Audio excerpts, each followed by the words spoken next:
कहानी शुरू होती है दो लड़कियों से, पैक्सन और बर्नी। दोनों ईश्वर के संदेश फैलाने के लिए एक अजनबी जगह पर जाती हैं। एक पुराने से घर के दरवाजे पर दस्तक देती हैं। दरवाजा खुलता है और सामने आता है एक आदमी जो अजीब सा था। उन्हें देख मुस्कुराता है। उसका नाम मिस्टर रीड है। वो उन्हें अंदर बुला लेता है, लेकिन जैसे ही वो दोनों अंदर कदम रखती हैं, उन्हें एहसास होता है कि ये घर वैसा नहीं जैसा बाहर से दिखता है। रीड बड़े प्यार से धर्म की बातें करता है, लेकिन उसके शब्दों में कुछ गड़बड़ लगता है। वो कहता है कि असली भगवान वो नहीं जिसे लोग पूजा करते हैं, बल्कि वो है जो भीतर से देखता है कि कौन झूठ बोल रहा है और कौन डर में सच्चा बनता है। दोनों लड़कियां थोड़ा अनकंफर्टेबल महसूस करती हैं। दोनों अभी तक उसके घर पे रुकी हुई है क्योंकि रात हो चुकी होती है। धीरे धीरे रात बढ़ती है और माहौल अजीब होने लगता है। इसके बाद वो वहाँ से उठकर अंदर की तरफ जाने लगता है और कहता है कि अगर तुम दोनों मेरी वाइफ से मिलना चाहते हो तो फौरन अंदर आ जाओ। अब दोनों को कुछ न कुछ गड़बड़ लग रही थी। कमरे के अंदर एकदम से अंधेरा हुआ था। यहाँ पर पैक्सन ने जैसे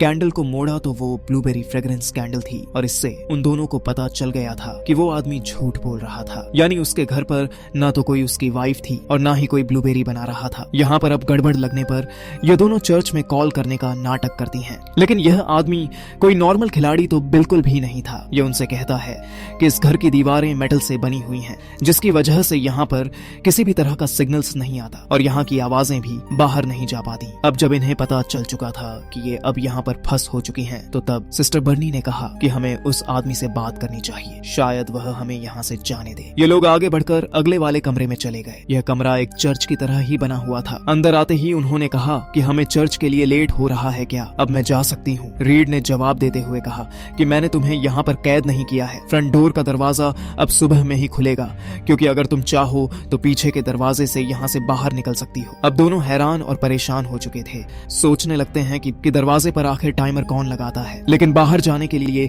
इन्होंने जैसे एक दरवाजे को खोला तो वह दरवाजा बेसमेंट से होकर जा रहा था, पर इस रास्ते से जाना उन्हें बेहतर नहीं लगा। और जब उन्होंने दूसरा दरवाजा खोला तो यह भी उसी बेसमेंट से होकर बाहर जा रहा था। और अब इन्हें पूरी तरह से लगने लग गया था कि उस आदमी ने उन्हें यहाँ पर जानबूझकर फंसाया है। आगे हमें फादर को दिखाया जाता है, जो दोनों सिस्टर्स के अभी तक वापस न आने पर काफी परेशान थे और वो उन्हें ढूंढने के लिए निकल लेते हैं। अब इन्होंने वहाँ से बाहर निकलने के लिए उस आदमी से नहीं पूछा, क्योंकि वो जानते थे कि यह आदमी उन्हें यहाँ से बाहर नहीं निकलने देगा। वो आदमी नॉर्मल की तरह इनसे बातें करना शुरू करते हुए वो उन्हें एक मोनोपोली नाम की एक गेम को दिखाता है और सेम उसी पैटर्न जैसा और भी गेम्स दिखाता है, जिसमें खेलने का तरीका तो सेम था, लेकिन उनके सभी के सभी अलग अलग नाम थे। यहाँ बर्नी को एक लेटर ओपनर दिखाई दिया, जिसे उसे उठाकर उसने अपने पास छुपा लिया ताकि वो उसे अपने गलत समय में इस्तेमाल कर सके। और अब यह आदमी बोलते हुए दोनों को बताने लग गया। उसने कहा कि देखो,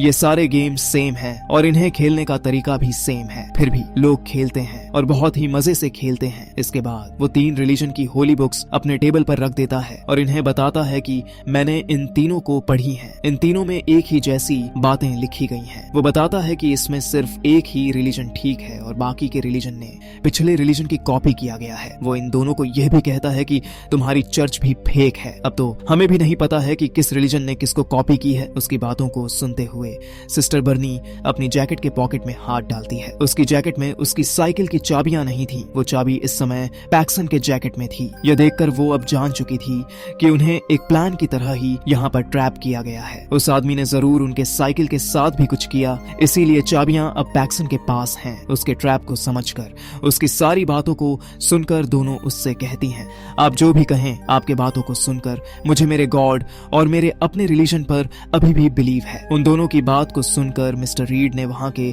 2 दरवाजों पर बिलीव और डिसबिलीव लिख देता है। वो कहता है कि अगर तुम गॉड पर बिलीव रखती हो तो तुम बिलीव वाले दरवाजे से जाओ। मैं भी देखता हूँ तुम्हें गॉड क्या सही रास्ता दिखाते हैं या गलत। दोनों अपने गॉड पर विश्वास करते हुए बिलीव वाले दरवाजे से होकर चली जाती हैं। यहाँ पर बहुत अंधेरा था। उन्होंने अपने मोबाइल की लाइट को ऑन किया, तब उन्हें वहां पर एक टेबल और एक चेयर दिखाई दिया और वहां कुछ दूरी पर एक छोटी सी विंडो भी नजर आया, जिसे लकड़ी से शील्ड किया गया था। ये लोग उस चेयर को उठाकर उस विंडो के शील्ड को तोड़ने की कोशिश करती हैं, लेकिन एक लकड़ी से ज्यादा वो उसे तोड़ नहीं पाई। अब सिस्टर बर्नी पैक्सन को वो लेटर ओपनर देती है जो उसने उस आदमी के रूम से चुराया था। वो पैक्सन से कहने लगती है कि अब मैं उस आदमी को अपने बातों में लगाऊंगी और मैं कुछ खास वर्ड्स बोलूंगी, तो तब तुम फौरन उस आदमी पर अटैक कर देना, जिसके बाद हम दोनों यहाँ से बचकर निकल जाएंगे। अब यहाँ से असली खेल शुरू होता है। अभी ये दोनों ये सब बातें कर ही रहे थे कि तभी वहाँ पर एक चादर में लिपटी हुई औरत उनके सामने आ गई। उसके हाथ में एक जहर वाली पाई थी। वो नीचे बैठकर कुछ मंत्र पढ़ना स्टार्ट कर देती है और रीड की आवाजें उन्हें बताती हैं कि यह औरत एक प्रॉफिट है, एक पैगंबर है, और यह अब यहाँ पर उस जहरीली पाई को खा जाएगी और तुरंत मर जाएगी। और मारने के बाद वो औरत तुम्हें यह बताएगी कि वह मारने के बाद उसने आफ्टर लाइफ में क्या देखा। उसकी बात को ये बिल्कुल भी मानने वाले नहीं थे, लेकिन फिर भी दोनों वहां पर रुक कर देखने लगे। जिसके बाद ऊपर जाकर देखा कि रीड ने उस घर का एक मॉडल बना रखा था और उस मॉडल में उन लड़कियों को जहां चाह रहा था वहां पर रखे जा रहा था। ऐसा लग रहा था कि वो लड़कियां उसकी कठपुतलियां हो। जब वो उस काम में बिजी था तब वो चुपके से उस दरवाजे से निकलकर दूसरा यानी डिसबिलीव वाले दरवाजे के अंदर जाने लगती है ताकि वो वहां से निकलकर भाग सके। लेकिन उसने देखा कि ये दोनों ही दरवाजे बस एक ही बेसमेंट के अंदर जा रहे थे। डिसबिलीव वाले दरवाजे के अंदर आकर उसने देखा कि वहां पर एक माचिस पड़ी हुई है। वो माचिस को उठाकर यहाँ पर आग लगा सकती है, लेकिन जब उसने उसे लेने के लिए कोशिश किया तब वो उसके हाथ में ही नहीं आया। इसीलिए जल्दी से वो दोनों अपने वाले दरवाजे में चली गई। वहां पर जाकर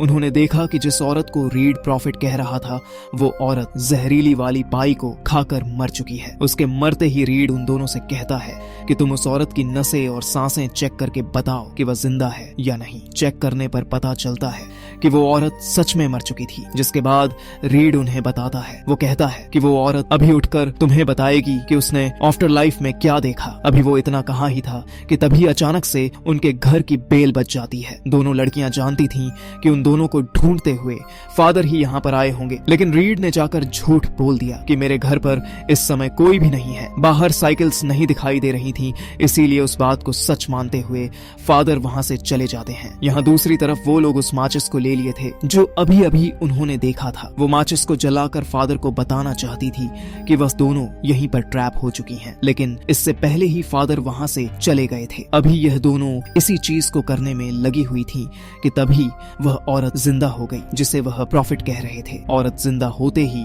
इन्हें बताया कि वह मरने के बाद उसने एक क्लाउड देखा जो जन्नत तो बिल्कुल भी नहीं था और यह सब भी असल में नहीं है। यह कहते ही यहाँ पर रीड आ गया और उस औरत को अपने साथ ले गया। यह सब चीजों को देखते हुए बर्नी मानने को तैयार ही नहीं थी। वो रीड से पूछती है कि तुमने यह सब कैसे किया? वो औरत मर चुकी थी, मैंने भी चेक किया था। बर्नी सिस्टर यहाँ पर पूरी तरह से कंफ्यूज्ड थी। वो उससे कहती है कि क्या पता ये उसका नियर डेथ एक्सपीरियंस हो, क्योंकि मैंने भी अपने बचपन में नियर डेथ एक्सपीरियंस किया हुआ है और जब मैं मरने के करीब थी तब मैंने कुछ ऐसा ही हॉलिसिनेट की थी, लेकिन फिर गॉड ने मुझे एक नई लाइफ दे दिया। अब इन सारे बातें करके दरअसल बर्नी रीड को डिस्ट्रक्ट कर रही थी। यानी अब ये वो समय था जब पैक्सन को रीड के ऊपर हमला करना था, इससे पहले कि पैक्सन उसे मार देती। रीड जल्दी से अपने पास रखे एक चाकू को निकालकर सिस्टर बर्नी का गला ही काट देता है, जिसे देखकर पैक्सन दंग रह गई। उसने पूछा कि यह क्या किया तुमने? जिस पर रीड ने कहा कि यह लड़की असल नहीं है, यह तो बस एक स्टिमुलेशन है। वो इसे मारने के बाद उसके कटे हुए हाथ से चिप निकालता है और उससे कहता है देखो यह बस इसी चिप के जरिए चल फिर रही थी। जिस पर पैक्सन कहती है कि यह चिप नहीं है, बर्थ कंट्रोल के लिए एक इम्प्लांटेशन है और मैं जानती हूँ तुमने जो सब किया वो कैसे किया। वो औरत जिसे तुम प्रॉफिट कह रहे हो वो सच में मर चुकी थी, लेकिन पहली मरने वाली औरत और दूसरी वाली औरत दोनों आपस में चेंज हो चुकी थी। मैंने देखा था उनके बैठने के तरीके भी चेंज थे और इन औरतों के बदलने का काम तब हुआ था जब हम ऊपर माचिस लेने के लिए गए थे। यह सब तुम्हारा कंट्रोल प्लान था और मैं जानती हूँ कि बेसमेंट के अंदर कोई सीक्रेट पैसेज भी है जिसके अंदर वो औरत मरी पड़ी होगी। रीड उसकी बातों को सुनकर हंसना शुरू कर देता है और उससे पूछता है कि तुम यह सब आखिर साबित कैसे करोगी? तब वह कहती कि मैं उस सीक्रेट पैसेज को ढूंढ लूंगी। उसकी बात को सुनकर वह हंसने लग जाता है और कहता है कि यहाँ पर तो कोई भी सीक्रेट पैसेज नहीं है। उसकी बात को सुनकर पैक्सन उस सीक्रेट पैसेज को ढूंढने के लिए दोबारा उसी बेसमेंट में जाती है और यकीनन उसे मिल भी जाता है। हैरानी के साथ उसकी थ्योरी बिल्कुल सही निकला था। वहाँ उस पैसेज में उस मरी हुई औरत की डेड बॉडी भी पड़ी हुई थी। वापस आकर उसने रीड से कहा कि मैंने कहा था ना कि यह सब तुम्हारा कंट्रोल्ड है। उसकी बात सुनकर रीड परेशान घबराने की बजाय उल्टा खुश हो रहा था। दरअसल रीड चाहता था कि उसने अभी तक जो उसने किया उस बारे में पैक्सन समझे। अब वो यहाँ के सारे रूम को चेक करने के लिए जाती है। वो रूम ऐसा था जहाँ पर उसी की साइकिल का लॉक लगा हुआ था। वो अपनी साइकिल के की के जरिए जब वो उस दरवाजे को खोलती है तो अंदर बहुत सारे औरतें कैद थीं, जिन्हें देखकर वह काफी परेशान हो चुकी थी। उसी समय वहाँ पर रीड आकर उससे कहने लगा कि अब तुम्हें समझ आई कि असली रिलीजन कौन सा है, जिसके जवाब में वह एक लंबी स्टोरी सुनाना शुरू करती है। उसके उसकी आवाज में बहुत ज्यादा दुख भरा हुआ था। उसने बोलना शुरू किया और उसने कहा कि तुमने यहाँ सब कुछ अपने प्लान के मुताबिक ही किया। जब से हम यहाँ अंदर घुसे हुए थे तभी से तुमने प्लानिंग करना शुरू कर दी। हमारे हाथ से हमारी कोट को लिया और उसमें से साइकिल की चाबी निकाल लिया और साइकिल को अंदर रखा, जिसके बाद तुमने हमसे वह सब कुछ करवाना शुरू कर दिया जो तुम चाहते थे। सारी चीजें तुम्हारे कंट्रोल में थी। मतलब तुम यह समझाना चाह रहे हो कि असली रिलीजन कंट्रोल है। तुम्हारे मुताबिक हम जिस भी रिलीजन को फॉलो कर रहे हैं वो बस हमारी माइंड को कंट्रोल कर रहा है, यानी वो हमारी सोच नहीं है, वो हमें रिलीजन के थ्रू कंट्रोल करवाया जा रहा है। उसकी ऐसी बातें सुनकर अब रीड काफी खुश हो गया कि पैक्सन अब पूरी तरह से समझ चुकी है। उसने उससे कहा कि हाँ, सारी ही रिलीजन हमें कंट्रोल करती हैं। लेकिन यहाँ पैक्सन को कुछ तो था जो उसे दुख दिए जा रहा था। वो अपने पास छुपाया हुआ लेटर ओपनर निकालती है जो उसे सिस्टर बर्नी ने दिया हुआ था और एकदम से पीछे मुड़कर उस आदमी यानी रीड के गले के नीचे वाले हिस्से में स्टैब कर देती है। उसे मारने के बाद वो फौरन दौड़कर ऊपर वाले कमरे में जाती है जहाँ पर रीड ने उन दोनों का मॉडल बनाया हुआ था। उसे देखकर वो यहाँ से बाहर निकलने का रास्ता ढूंढना स्टार्ट कर देती है। लेकिन जैसे ही वह दरवाजों के पास आती है तब उसे पता चलता है कि ये सारे के सारे दरवाजे एक दूसरे से इंटरलिंक्ड हैं। ये घर पूरा का पूरा एक मेज की तरह बना हुआ है। उस घर में बार बार इधर उधर घूमकर वापस उसी जगह पर पहुंच जा रही थी और इसे समझ आ चुका था कि शायद वो अब इस घर से बाहर कभी भी नहीं निकल सकती। अभी वो यह सब सोच ही रही थी कि तभी उसके पास जख्मी रीड आकर उसके शरीर में उसी लेटर ओपनर से स्टैब कर देता है। पैक्सन भी अब अधमरी हो चुकी थी। उसी समय रीड ने उससे कहा कि तुम गॉड की बात मानती हो, गॉड तुम्हारी बात सुनेंगे, तुम हम दोनों के लिए गॉड से प्रे करो। मतलब कि वो भी गॉड को मानता था, लेकिन पता नहीं क्यों वो उन दोनों लोगों को गॉड से भटका रहा था। पैक्सन भी अब प्रे करना शुरू करती है कि तभी हम देखते हैं सिस्टर बर्नी लड़खड़ाते हुए यहाँ आती है। पैक्सन उसे देखकर बहुत ज्यादा खुश हो चुकी थी। वो वहां से एक लकड़ी का टुकड़ा उठाकर रीड के गले में मारते हुए उसकी जान ले लेती है। पैक्सन अब खुश हो जाती है कि रीड मर गया था और अब उसकी साथी उसके पास आ चुकी थी। लेकिन कुछ ही देर में सिस्टर बर्नी की भी डेथ हो गई, जो देखकर पैक्सन को बहुत ज्यादा दुख हुआ। अब काफी हिम्मत करके पैक्सन दोबारा से ऊपर जाकर रीड के घर का मॉडल देखती है और उसे एक खिड़की के बारे में पता चल जाता है जिसके जरिए वो बाहर निकल सकती थी। जल्दी से वो उस खिड़की को खोलकर फाइनली बाहर निकल जाती है, वहां से आजाद हो चुकी थी कि तभी एक तितली उसके हाथ पर बैठ जाती है। वो जानती थी कि ये सिस्टर बर्नी की ही सोल है जो वो उसे बताना चाह रही है कि अब वो हमेशा उसके साथ रहेगी। यह देखकर वो काफी खुश होती है और इससे उसका और भी बिलीव बन जाता है कि मरने के बाद भी आफ्टर लाइफ होता है। इतना पता चलते ही वो तितली वहां से गायब हो जाती है और इसी के साथ ये कहानी यहीं पर खत्म हो जाती है। पाप से भागने वाले अक्सर वहीं लौटते हैं जहां से वो भागे थे।